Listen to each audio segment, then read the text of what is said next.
अस्सलाम वालेकुम वरहमतुल्लाहि वबरकातुहू। आज इस वीडियो में आपके लिए एक नई ख्वाब लेकर आई हूँ, गुस्ल करदन यानी कि नहाना। जो शख्स ये ख्वाब देखता है, ख्वाब में अपने आप को नहाते हुए देखता है या किसी को देखता है तो वो यही जानना चाहता है इस ख्वाब की तबीर क्या है। जैसा कि आप जानते हैं कि यहाँ पे जो ख्वाब में नहाना की तबीर है, जो उलमा कराम ने बयान की, आपके सामने पढ़कर बताऊँगी।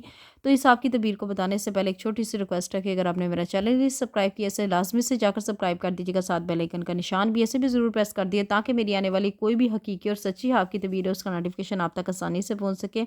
बढ़ते हैं आज की अपनी वीडियो की जानिब। ख्वाब में नहाना, इसकी क्या तबीर है।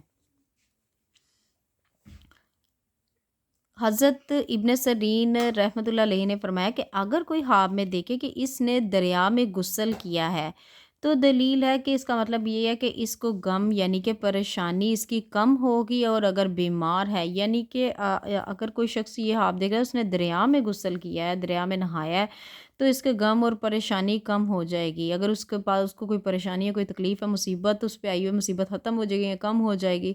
अगर अगर ये बीमार शख्स ये ख्वाब दे रखा है, ख्वाब में नहा रहा है, अगर बीमार है तो शिफा और सेहत पाएगा। अगर कोई कर्ज़दार है, अगर कोई कर्ज़दार ख्वाब में ये देख रहा है कि वो नहा रहा है, तो वो कर्ज़ से सुरखरू होगा यानी कि कर्ज़ उसके सर से उतर जाएगा और खौफ से अमन में रहेगा। और अगर कैदी देख रहा है यानी कि कैदी कोई शख्स अपने आप को ख्वाब में नहाता हुआ देख रहा है तो खलासी पाएगा, तो कैद यानी कि कैद से खलासी पाएगा। और अगर देखे कि पानी से थोड़ा गुस्ल किया है और हाथ मुंह धोया है, दलील है कि खैर और मनफत पाएगा। और अगर देखे कि कोई के हाथ को पानी और सजी से धोया है और अगर दोस्त रखता है,